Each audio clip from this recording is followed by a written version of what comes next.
Oh, can you stop licking my hand? I know you think it's tasty, but I don't want you to lick my hand. Gross. My reading wrap up for the months of January and February combined because there's hair in my mouth. Ugh. As promised, and I realize I'm a little bit in shadow, so sorry for that. Hopefully the sun will come in.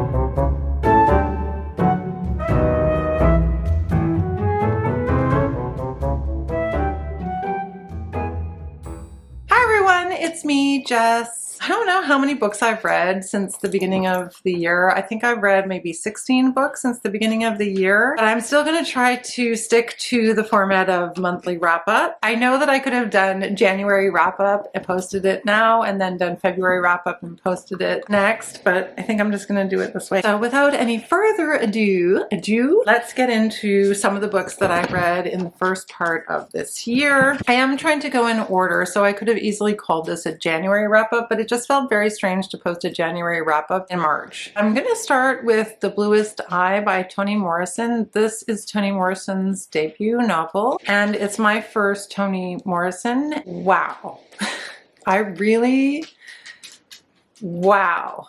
Have I been missing out on Toni Morrison all this time? Because Toni Morrison is an exceptional writer. I found her writing to be so engaging, so vivid. There are images that she used in the telling of the story that have stuck with me and probably will stick with me. The themes of the book are race, beauty, identity, self-worth. So even though that this was published in 1970, a lot of the themes in this book are still very relevant today. The Bluest Eye is set in 1940 in Lorain, Ohio, and the story follows Piccola Breedlove, a young black girl who is bullied pretty severely and picked on, and ultimately she's also abused, and eventually we come to find out that she has been impregnated by her father. So pretty tough life. She ultimately descends into a kind of madness. She finds a lot of comfort and solace in her internal world and her internal life. So she has this doll as well, this blue-eyed doll that becomes really her primary companion because she becomes so withdrawn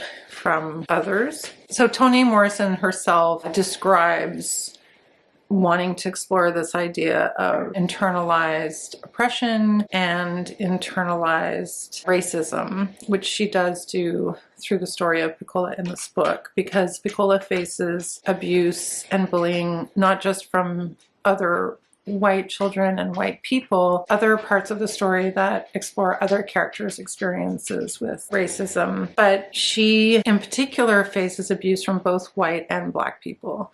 And that was very deliberate on the part of Toni Morrison, because for her, it served to demonstrate the effects of racism and exposes this idea of internalized oppression. Piccola ultimately thinks that if she only had blue eyes, she would be loved and she would be accepted. And this is really exploited at one point in the story by another character. And I mean, I won't give it away, but it's something that will stay with me. So yeah, there's a lot of different themes to explore in this novel, and I just thought that this book has so much literary merit. It's just so thought-provoking and it's deeply thematic. So I'm so glad that I read it as my first Toni Morrison. Morrison herself said that she was trying to write a book that she herself would want to read. I was going to read a couple of passages. There is this one sort of striking image that will always stay with me of a black cat, which I wanted to read to you. This is a scene where Junior, this younger boy, throws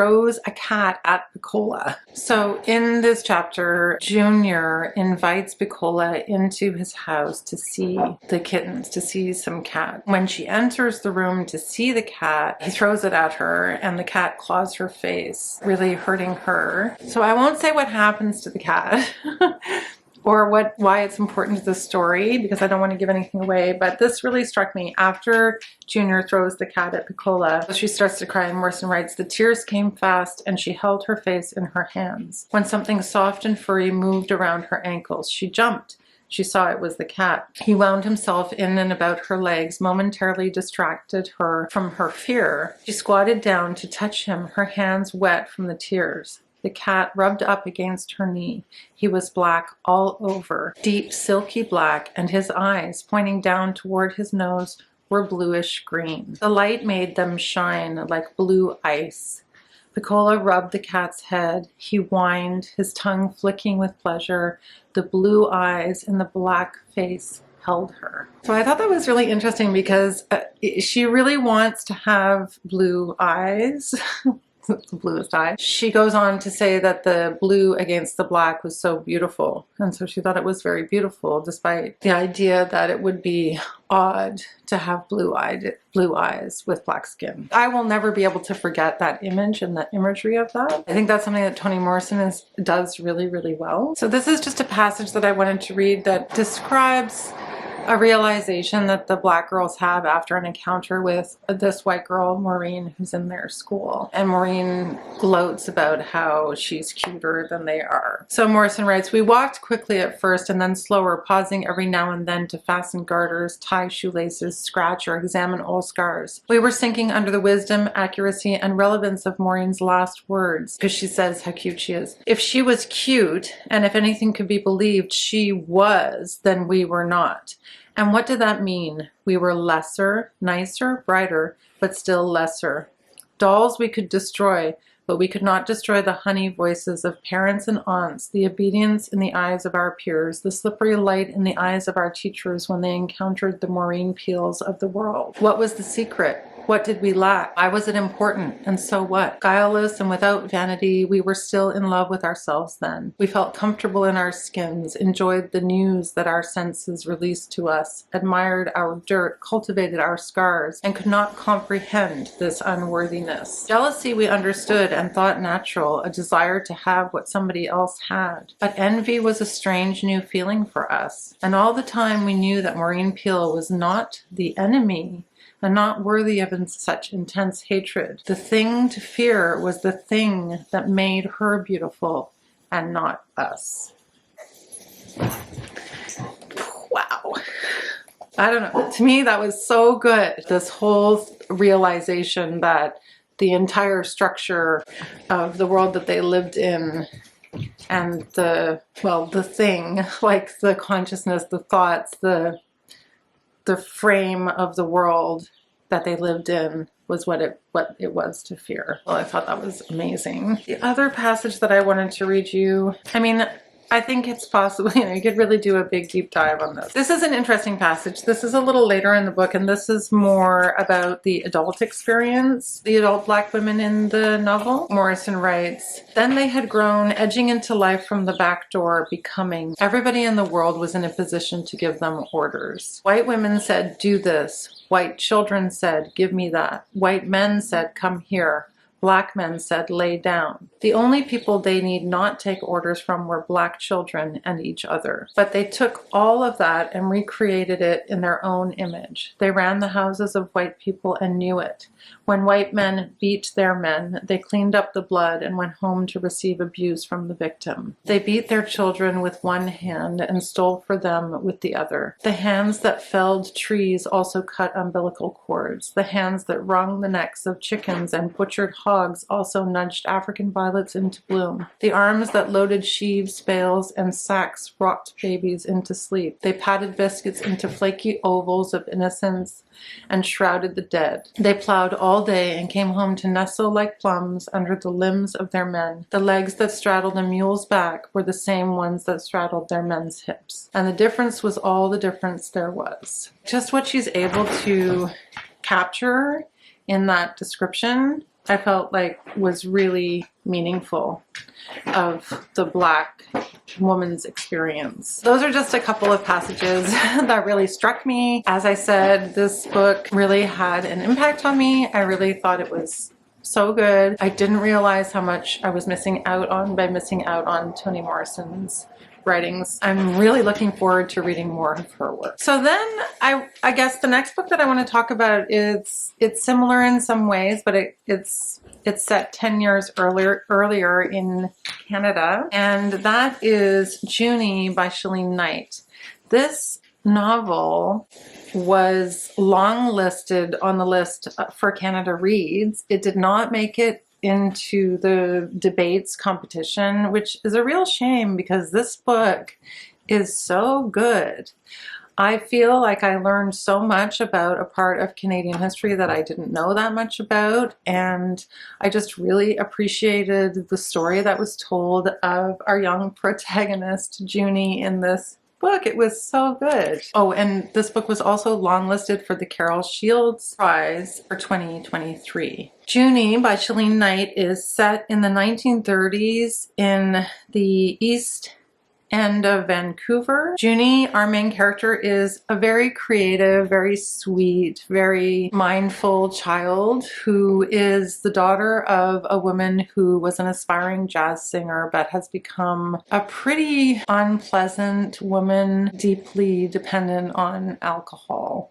So an alcoholic. So yeah, a failed jazz singer and an alcoholic. She's quite hard on Junie in the book, and it's very difficult. I found it very difficult to sympathize with her character, even though we do get some of the backstory of Maddie, Junie's mom. But even despite that, and even though it does explain how she falls apart, it's still difficult to read the scenes where she's very hard on Junie. I found it was very easy for me to feel for Junie very early on in the story. Junie is a sensitive girl and she's an artist. The sweet thing about her story is that she is championed by her school teacher, and there's also a little bookstore in her neighborhood, and the owner of the bookshop also is very encouraging, and she has an opportunity to display her art in that little shop. Despite the fact that her mom isn't a very healthy influence on her life, she does have other role models in the community who support her. And I think that that's a really interesting aspect to this book, the idea of how other members of a community can have a big influence on someone's life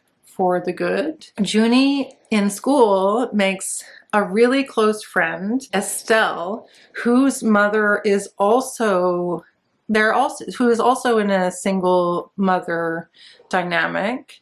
Her mom is a little different from Maddie in that she's an entrepreneur and she owns a club. She's very independent, she's very strong, but she never really wanted to have a child. So in some ways, Estelle is also neglected, but for different reasons, which I thought was really interesting, the parallels between the two girls and the two mothers. The art and her teacher and the encouragement to continue to make art gives Junie an escape from her mother and her very difficult home life, despite the fact that the diner where she works, her mother also comes and takes a job there as well. It feels at times that she can't escape her mother, and in many ways she can't, and in many ways she doesn't want to either. Like, they do have a bond, but it's just that her mother is so difficult and so dysfunctional. So ultimately, Junie is a coming of age story. It's a story about a girl who is discovering her sexuality and discovering herself as an artist and is trying to escape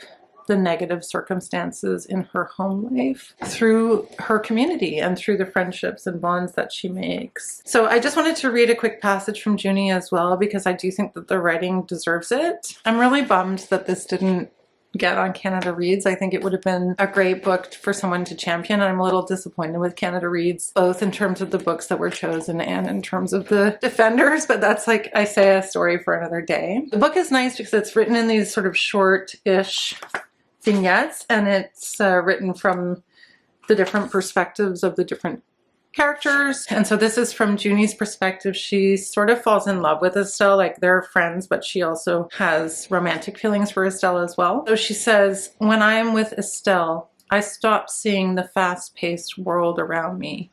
People blur, my heartbeat becomes unsteady. I don't feel the intensity of the cold or the sun, and the sweat that trickles down the undersides of my thin arms goes unnoticed. But I do feel a nervousness in the pit of my stomach. Sometimes I hold my breath, terrified to exhale in case Estelle will somehow blow away from me high into the clouds. I tell myself that it is just my way of hiding from everything else in my life." So sweet. I really kind of fell in love with the writing, and I did really enjoy this book. So if you're looking for something like that, I would really recommend it. I'm really surprised that it hasn't gotten more attention. Next, I read briefly A Delicious Life by Nell Stevens. Wow, wow, wow. This was such a good book. I enjoyed it so much. This was a buddy read with Lori. Oh, I just really, really loved this book. Again, a totally different writing style from some of the other books I was reading. This story is told through our 14-year-old narrator, Blanca, who is not really 14 years old because she's a ghost. And she's actually been a ghost for like 400 years. So, and in her time as a ghost, she realizes that she loves women, and she falls in love with several women who she loves as a ghost and who pass away. They live their life and then they die, and she has to lose these people that she loves. I don't know. I thought that was a really interesting perspective. She also is able to, she has some supernatural powers, which are explored in a really interesting way. She is able to look into people's memories. Like, it's almost like she's able to go into someone's consciousness and look at their memories. And it's kind of alluded to that she can look into the future, but she can't actually look into the future. She can just, it seems, get an idea of what people might do in the future as a result of what they're thinking. So she's like a mind-reading ghost. Yes. It sounds odd, but it works really well. Like, the way that Nell Stevens plays with time and the interpretation of time in this book is really interesting. In her ability to express people's inner thoughts and to go back into people's memories, we learn about the different characters in this story. The main focus of the story is a period of time in the life of Frédéric Chopin when he went to Majorca in order to recover from, he was quite sickly, so he went to Majorca with the idea that he would be able to recover from his illness. So it tells the story of Chopin at that time and his lover at that time, a French writer named George Sand. And the way that George Sand's character is written in this book kind of blew me away, because it just really, I really fell in love with the character of George Sand, the way that she is presented in this book. And she was a real writer, which I found fascinating. I'd never heard of her before. And she was a real character in that she would dress in men's clothing and she would smoke cigars. And she had this very attractive characterization that I thought was really attractive. And she was very daring for the time, which I thought was very cool. I really enjoyed reading about her. Of course, Blanca falls in love with George in the process of her haunting them when they arrive at Majorca. So George Sand is just portrayed so well in this story. So tough, so exciting, so daring. I just really was enthralled with the character of George Sand. And I think that the whole point was that so was Blanca.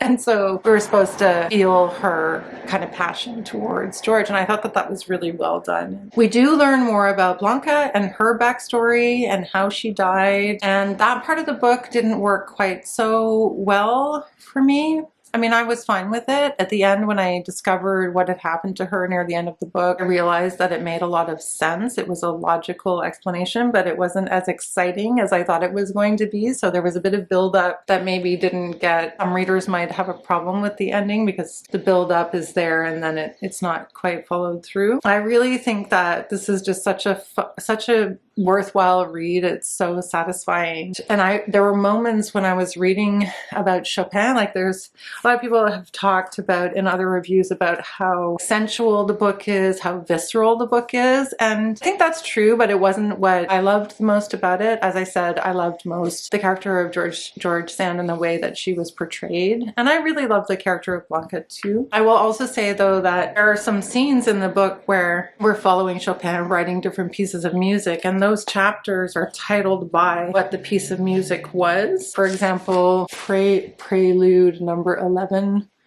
in B major. And I found myself seeking out the Chopin music to get the full heightened all sensory experience of the story, and that was really fun.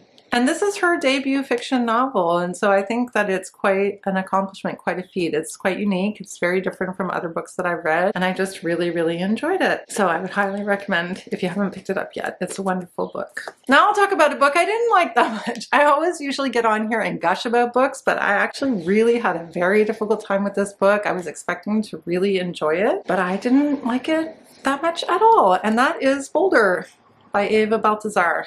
I cannot tell you what it is about this book that I didn't like. I think the simplest way to describe it would be, and it's funny because when I did my reading 1-star reviews of books that I loved, someone said in their 1-star review that they couldn't connect to the characters, and I was like, how could you not connect to those characters? I don't recall the book at this time, but now I get it. I could not connect to these characters at all. I could not connect to the characters in this book, and for that reason I found it really hard to get into the book. Boulder by Eva Baltasar, translated Julia Sanches. This was longlisted for the International Booker Prize last year. Quite frankly, I just didn't...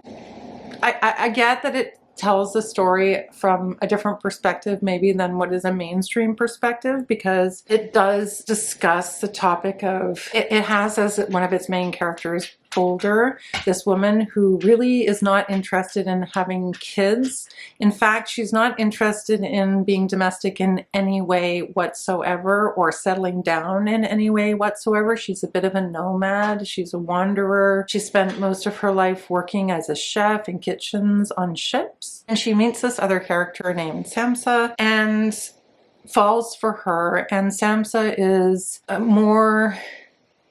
she's more done up. She's more professional. She has a professional job, and she wants to have a more conventional lifestyle and wants to have a child. They end up having a child, and Samsa gets really attached to the child and really invested in her role as mother, and the focus shifts from her relationship with Boulder to their relationship with the child, and Boulder isn't having that same experience. And Boulder just really doesn't want to be tied to anything, right? She just wants to... She's kind of a loner. She really seems to be a loner, and that she likes to live her life as a loner. That life doesn't fit with the life that Samsa wants to have. And so eventually she has to decide what she's going to do. Is she going to have to compromise that part of her identity forever? I thought it was a really interesting read, but I just didn't feel connected to the character of Boulder at all. Now, it could be because it's translated. It's not meant to be a criticism of the translator, but sometimes when a work is translated, it can be a lot more difficult for me to feel a connection to the writing. So it's a possibility that that could be the reason why, but probably not. It's probably more to do with the character's life, I suppose, or... I didn't want to say that because that's not really it. I can definitely understand not being interested in having children and being more of a loner and being more of a nomad. But yeah, I don't know. I didn't connect with this book very well. I didn't feel like it was that interesting of a story. It didn't really capture me in the way that it's captured other people. It wasn't a great, fantastic read. I was just like, yeah, okay. So yeah, I didn't feel like it was that exciting. Sara Winman. Okay, so for those of you who've been watching my channel, you know that I really, really loved Tin Man. Like, it was one of my favorite books of last year. It made me cry. It made me feel all kinds of feelings. I thought it was so beautifully written. I thought it was so well constructed. And then I read Still Life. And I have to tell you that I don't have the same feelings about Still Life as I did about Tin Man. And this might be sort of unpopular opinion, but I didn't really love this book. I had a hard time going back to it. I just didn't think it was that compelling. At first it was. I mean, at first I was really rooting for it, and I can see how people really love the story. Her writing is very good. She made a decision not to put her dialogue with punctuation, which might have been something that turned me off without me even realizing it. But I just had a problem with the way the book flowed, and I think that that's part of it. And yeah, I just found myself not picking it up, not picking it up, not picking it up, and picking up other books. It was a good book. It was fine, but it wasn't something that I felt really strongly about like I did for Tin Man. I wasn't disappointed either, but it just, like I said, it wasn't a book that I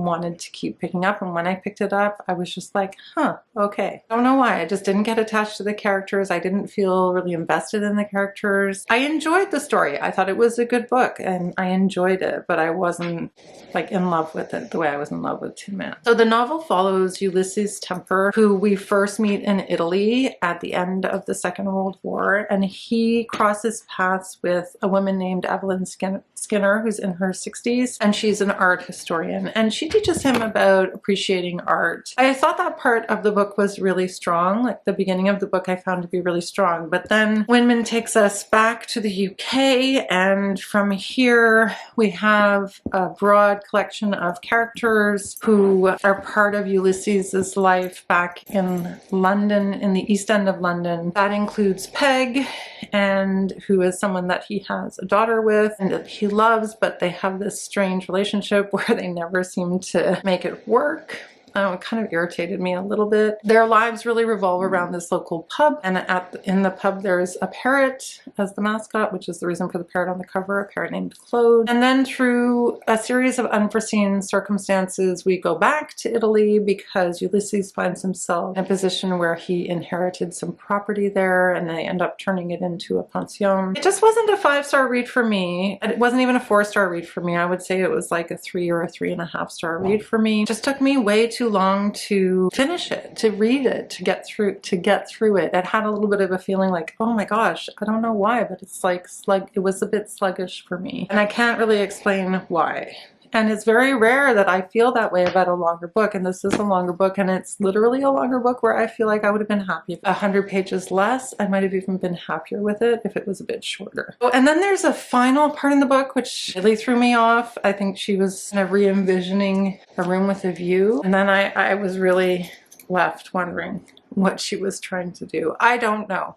Yeah, this was not as great as I had hoped for it to be. I know a lot of people love this book. It's okay. We don't have to agree. I can appreciate why you would love this book. I wanted to love this book so badly, but it was just, you know, it was an okay read for me. Yeah, so that being said, there was a lot to like about this book. It just didn't capture my heart in the same way Tin Man had, and I think for that reason, I just went in with really high expectations and ended up with a kind of meh feeling about it after I read it. I also read The Tides by Sara Freeman. This was really great. I read it really quickly. I found it really compelling, this little book.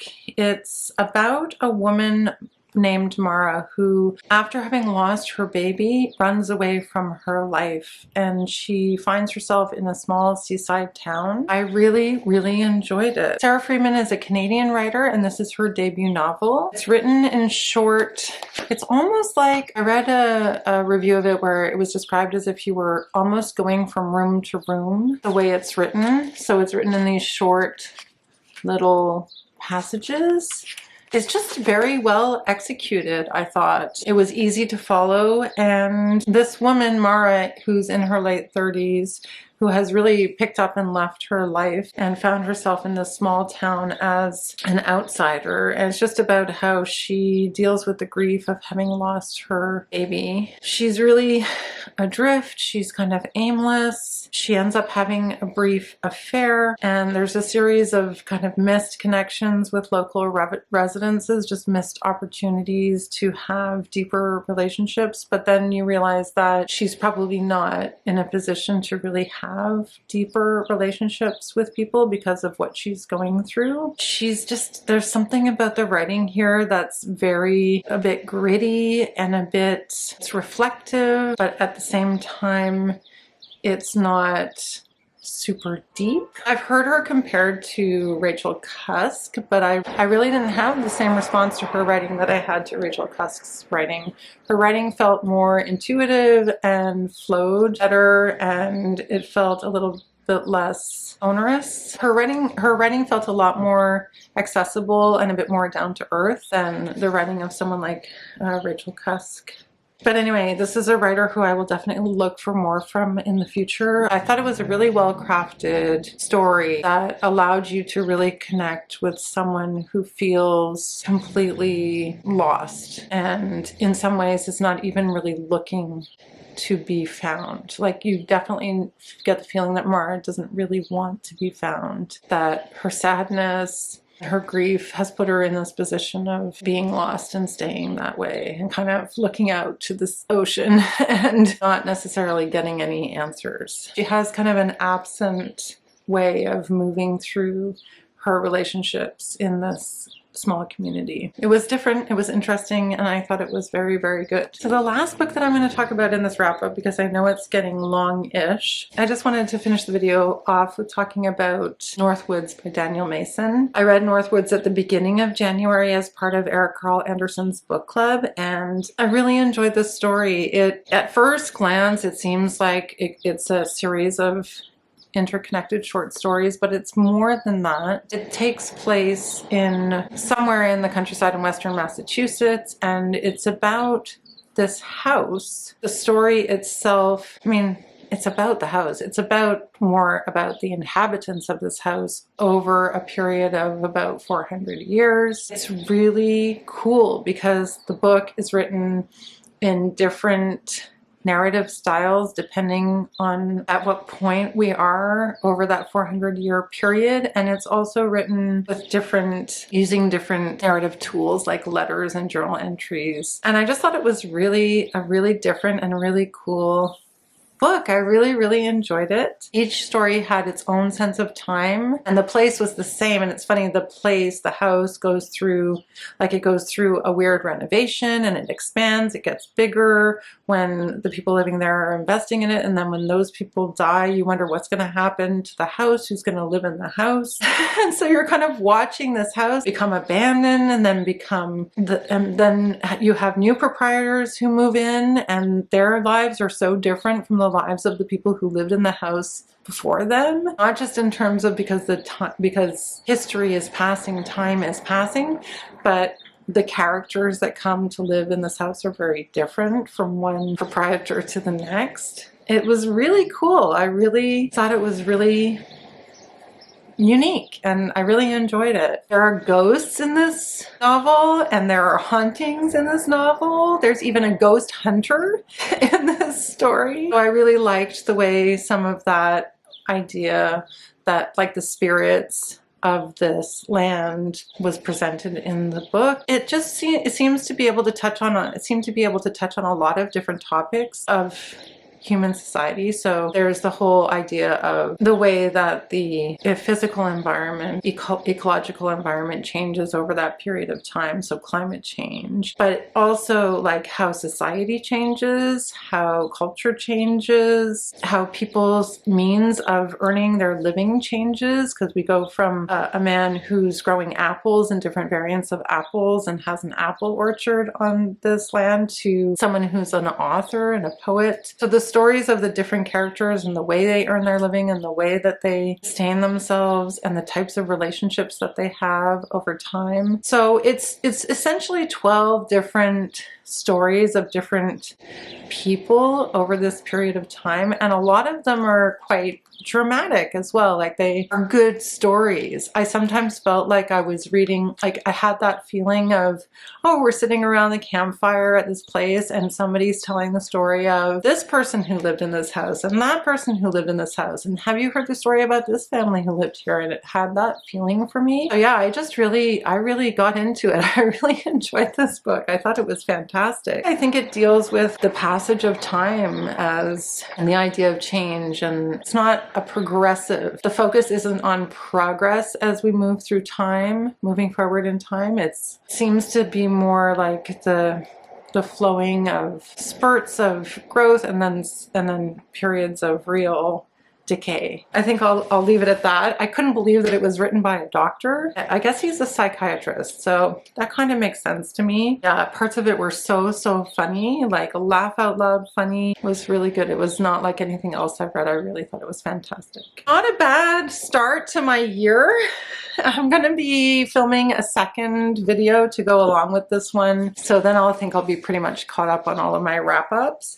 But yeah, some really great books so far this year. It's already hard to choose which was my favorite of all the books that I read. So thanks everyone for watching this first wrap up of 2024. More to come. Let me know in the comments below if you've read any of these books, if you hope to read any of these books. Have I been able to add anything to your TBR? And I will see you in the next video. Bye for now.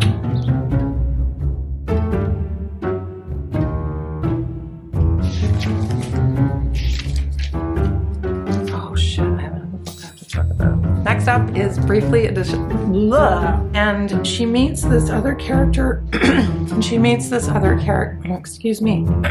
Still Alive by Sara Winman. I loved.